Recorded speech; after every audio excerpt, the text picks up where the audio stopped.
दोस्तों, क्या आप जानते हैं साउथ इंडिया की कॉटन सिटी किसे कहते हैं? वो कौन सा शहर है जहां टाटा से लेकर मारुति के स्पेयर पार्ट्स बनते हैं? वो कौन सा शहर है जिसे भगवान शिव का आशीर्वाद प्राप्त है? और वो कौन सा शहर है जिसे साउथ इंडिया का मैनचेस्टर या मिनी चाइना भी कहा जाता है? आखिर क्या नाम है इस शहर का? कोवई, कोयम्बटूर या कोयम्बटूर? जी हाँ दोस्तों, आज हम बात करने वाले हैं बहुत ही खूबसूरत शहर कोयम्बटूर की। लेकिन वीडियो शुरू करने से पहले अगर आपने हमारे चैनल को सब्सक्राइब नहीं किया तो प्लीज सब्सक्राइब कीजिए। दोस्तों, भारत का एक खूबसूरत सा राज्य है तमिलनाडु, जो अपने खान पान, प्राकृतिक सुंदरता, संस्कृति और कमाल के पर्यटन स्थलों के लिए जाना जाता है। साथ ही ये जाना जाता है दो बलशाली शहरों के लिए। नंबर 1 है चेन्नई और दूसरा है कोयम्बटूर। और आज हम तमिलनाडु के दूसरे बलशाली, खुशहाल, विकसित और संसाधनों से भरपूर शहर कोयम्बटूर की बात करने जा रहे हैं। कोयम्बटूर तमिलनाडु में कोयम्बटूर जिले में स्थित एक शहर है, जो जिले का मुख्यालय भी है। कोयम्बटूर को कोवई और कोयम्बटूर जैसे नामों से भी जाना जाता है। नयाल नदी के तट पर स्थित यह पश्चिमी घाट से घिरा तमिलनाडु का दूसरा सबसे बड़ा शहर है। कर्नाटक और तमिलनाडु के बॉर्डर पर बसे इस शहर को औद्योगिक शहर भी कहा जाता है, जो तेजी से विकास की तरफ बढ़ रहा है, क्योंकि आज के समय में इस शहर में 30,000 से ज्यादा छोटे बड़े उद्योग संचालित किए जाते हैं, जिनमें फैक्ट्रीज, मैन्युफैक्चरिंग इंडस्ट्रीज और दूसरे यूनिट्स शामिल हैं। साथ ही कोयम्बटूर में प्राकृतिक नजारों की कोई कमी नहीं है। कोयम्बटूर तमिलनाडु के 1,30,058 वर्ग किलोमीटर के क्षेत्रफल में से 246.8 वर्ग किलोमीटर के क्षेत्रफल को अपने हिस्से में करता है। वहीं इस शहर की आबादी करीब 30,09,000 के आसपास है, जबकि पॉपुलेशन ग्रोथ रेट 2.52% का है। कोयम्बटूर बीते कई सालों से तरक्की की एक नई बुनियाद खड़ी कर रहा है, और इस तरक्की के पीछे की वजह है यहाँ के युवा, जो वेल एजुकेटेड हैं और जानते हैं कि उन्हें कब क्या करना है और कैसे करना है। तभी तो दोस्तों यहाँ का लिटरेसी रेट 91.30% तक जा पहुँचा है, जिनमें मेल का लिटरेसी रेट 94.46% है, जबकि महिलाओं का 88.15% है। कोयम्बटूर शहर के इतिहास की बात करें तो चेरा, चोला, पांड्या और विजयनगरा साम्राज्य के राजा और मदुरई के नायक जैसे राजवंशों ने कोयम्बटूर पर अपना राजपाट चलाया है। इस शहर का इतिहास दोस्तों काफी समृद्ध रहा है। 17वीं शताब्दी से पहले ये मैसूर राज्य का हिस्सा हुआ करता था, लेकिन फिर अंग्रेजों ने इस शहर पर हमला कर इसे जीता, जिसके बाद ये ब्रिटिश ईस्ट इंडिया कंपनी का हिस्सा बन गया और आजादी के बाद तमिलनाडु का बना हुआ है। कोयम्बटूर लोगों के बीच खास पहचान रखता है आदि योगी भगवान शिव की विशाल प्रतिमा के लिए, जो शहर का सेंटर ऑफ अट्रैक्शन है। भगवान को समर्पित ये प्रतिमा दोस्तों दुनिया की सबसे बड़ी मूर्तियों में से एक है, जिसे 500 टन स्टील से बनाया गया है। भगवान शिव की मूर्ति की लंबाई 45 मीटर है, जबकि चौड़ाई 25 मीटर है। मूर्ति के बारे में ऐसा भी कहा जाता है कि भगवान शिव के चेहरे को बनाने में पूरे 2.5 साल का समय लगा था, लेकिन आज ये बेहद खूबसूरत और आकर्षक मूर्ति है। कोयम्बटूर भारत के सबसे साफ शहरों में गिना जाता है, और शहरों को साफ रखने में सरकार के साथ साथ लोग भी पूरा सहयोग करते हैं। शहर में वेस्ट टू वेल्थ प्रोग्राम भी चलाया जा रहा है, जिसके तहत पुरानी और बेकार चीजें जैसे प्लास्टिक की बॉटल्स, पॉलिथीन वगैरह की रिसाइकलिंग की जाती है। शहर के लोग घरों के साथ साथ गलियों, कॉलोनीज और इवन सड़कों को भी साफ करने पर ध्यान देते हैं। यहाँ पर आपको लोग कचरा कचरे के डिब्बे में डालते हुए नजर आएंगे। यही कारण है कि कोयम्बटूर चमचमाता हुआ नजर आता है। वैसे इस शहर में दोस्तों रहने या घूमने के लिहाज से महिलाओं को बिल्कुल भी फिक्र करने की जरूरत नहीं है, क्योंकि कोयम्बटूर का क्राइम रेट बाकी विकसित और बड़े शहरों के मुकाबले बेहद कम है, और इसे महिलाओं के लिए एक सुरक्षित शहर के तौर पर देखा जाता है। ईस्ट ऑफ लिविंग इंडेक्स में भी कोयम्बटूर को 7वें नंबर पर रखा गया है, यानी ये शहर रहने के लिए बेस्ट है। वहीं सेफ्टी इंडेक्स में भी कोयम्बटूर को अच्छी खासी रैंक मिली है। कुल मिलाकर कोयम्बटूर आपके सपनों का शहर हो सकता है। साल 2021 के मुताबिक कोयम्बटूर की जीडीपी लगभग $20 बिलियन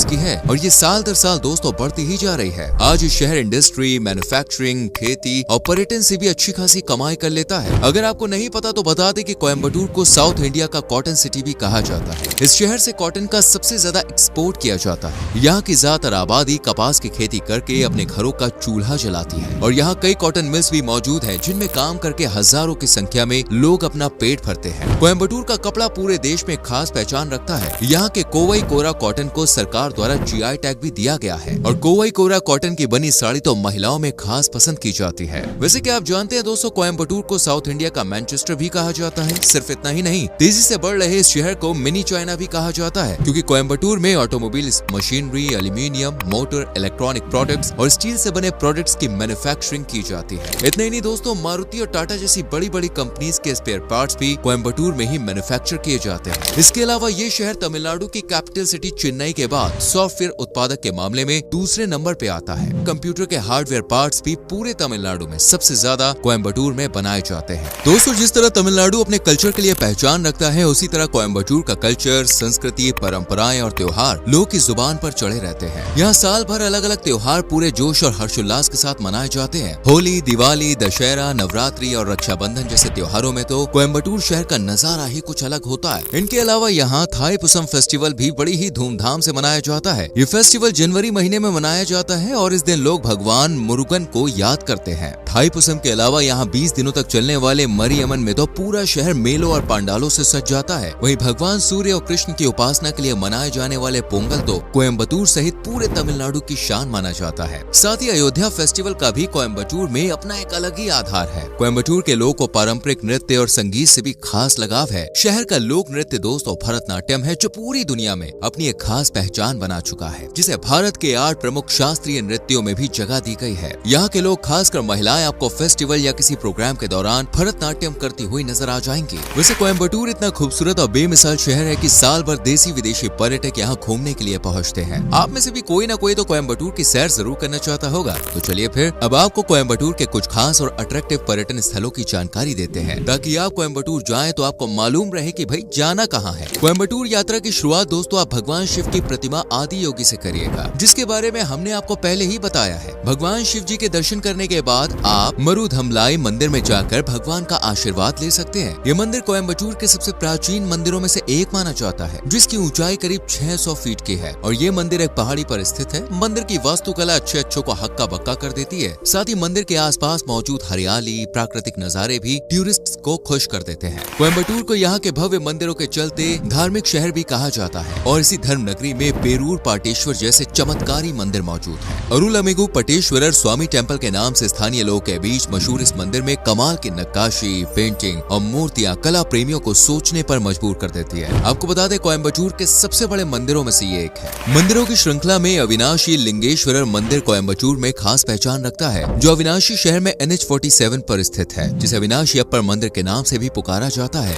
दोस्तों किसी भी जगह की खूबसूरती में 4 चांद लगाते हैं फॉल्स, उसी तरह कोयम्बटूर की खूबसूरती को कई गुना तक बढ़ा देता है वैदेही वाटरफॉल, जो शहर से लगभग 35 किलोमीटर की दूरी पर स्थित है। झरने के आसपास बिखरी प्राकृतिक सुंदरता आंखों को एक अलग ही सुकून प्रदान करती है। वैसे वाटरफॉल लवर और प्रकृति से प्यार करने वालों के लिए कोवई कुटुरलम वाटरफॉल भी प्रकृति की देन है, जो कोयम्बटूर का एक और खूबसूरत वाटरफॉल है। अगर आप डिप्रेशन, अकेलेपन या फिर ओवर थिंकिंग से परेशान है तो दोस्तों आप ध्यान लिंग जा सकते हैं, जिसे वेलियांगरी में 1998 में सदगुरु द्वारा स्थापित किया गया था। ये एक मंदिर है जो 1999 में काफी चर्चा में रहा था, क्योंकि 1999 को इसे आम लोगों के लिए खोला गया था। लोगों का मानना है कि चमत्कारी मंदिर है जहां भक्त आकर ध्यान लगाते हैं और हर तरह के डिप्रेशन, टेंशन, एंग्जाइटी और ओवर थिंकिंग जैसी परेशानियों से छुटकारा पाते हैं। मंदिर में एक अलग ही शांति महसूस की जा सकती है। दोस्तों अमरावती डैम के बारे में तो आप में से कई लोगों ने सुन रखा होगा, और अगर नहीं सुना है तो आप डायरेक्ट देख लीजिए। ये डैम कोयम्बटूर से 90 किलोमीटर की दूरी पर मौजूद है, जो अमरावती नगर में बसा हुआ है। अन्नामलाई हिल्स और पलानी हिल्स से घिरा ये डैम अद्भुत घाटी और हरियाली अपने आसपास समेटे हुए है। इनके अलावा कोयम्बटूर में देखने वाले हैं monkey falls, Ayyappan temple, Siruvani falls and dam, Velliangiri hill temple जैसी शानदार और कमाल की जगह है। कोयम्बटूर में दोस्तों आप बोटिंग, माउंटेन क्लाइंबिंग और मानसून में हरियाली से सजे पार्क्स, बाग बगीचों में पेड़ पौधों पर सजे मनोरम दृश्यों को देख सकते हैं। वैसे दोस्तों घूमने की बात आई है तो जरा इस शहर का जायका भी समझ लेते हैं, क्योंकि कोयम्बटूर क्या पूरे तमिलनाडु में लोग खाने के बड़े शौकीन होते हैं। तो फ्रेंड्स कोयम्बटूर में आपको मिलने वाला है world famous south Indian food, जिसमें इडली, डोसा, वड़ा जैसी कमाल की डिशेस हैं। ये तो कुछ भी नहीं है, यहाँ की पुट्टू आइसक्रीम तो भाई आपको बार बार कोयम्बटूर आने पर मजबूर कर देगी, और गरम गरम रसमलाई के तो भाई साहब क्या ही कहने। एंड फ्रेंड्स साथ ही कालान, वरुवल और मुरुक्कू का स्वाद अगर आपने बॉस यहाँ पे चख लिया तो आप उंगलियां चाटते रह जाएंगे, मेरी गारंटी। कोयम्बटूर पहुँचने की बात करें तो दोस्तों कोयम्बटूर शहर के पास एयरपोर्ट और रेलवे स्टेशन दोनों की सुविधा है, यानी आप बिना किसी चिंता के मस्त होकर यहाँ पर आराम से पहुँच सकते हैं। कोयम्बटूर का एयरपोर्ट पीलामेडु में स्थित है, जो शहर से करीब 11 किलोमीटर की दूरी पर बना हुआ है, और ये एक इंटरनेशनल एयरपोर्ट है। इसके अलावा आप बस से कोचीन, चेन्नई और तमिलनाडु सहित केरल के प्रमुख शहरों में बस की मदद से कोयम्बटूर पहुँच सकते हैं। ट्रेन से जाना है तो कोयम्बटूर जंक्शन के लिए देश के प्रमुख शहर से आपको ट्रेन मिल जाएगी। बाकी आप अपने व्हीकल से आना चाहते हैं तो डिस्टेंस कम होने पर ही ट्राई करना, वरना पेट्रोल की दिक्कत हो जाएगी। दोस्तों कोयम्बटूर खूबसूरत होने के साथ साथ पर्यटन के लिहाज से एक सस्ता शहर भी है, जहाँ पर आप बहुत ही कम बजट में शॉपिंग से लेकर पेट पूजा और जगहों को एक्सप्लोर कर सकते हैं। बजट की बात करें तो 50,000 में आप पूरे कोयम्बटूर को अच्छे से एक्सप्लोर कर सकते हैं। वेल अगर आपका बजट ज्यादा है तो बहुत अच्छी बात है। तो दोस्तों ये है बहुत ही खूबसूरत शहर कोयम्बटूर। अगर आप में से कोई कोयम्बटूर या फिर तमिलनाडु से है तो कमेंट सेक्शन में लिख कर जरूर बताएं आपको कोयम्बटूर कैसा लगा, और अगर आप कोयम्बटूर जा चुके हैं तो अपना एक्सपीरियंस हमारे संग शेयर जरूर कीजिए। वीडियो को लाइक करें, शेयर करें और आने वाली वीडियोस को देखने के लिए चैनल को सब्सक्राइब करके बेल आइकन प्रेस करें जिससे आने वाली वीडियोस मिस ना हो। मिलते हैं आपसे अगली वीडियो में। Till then bye bye, take care.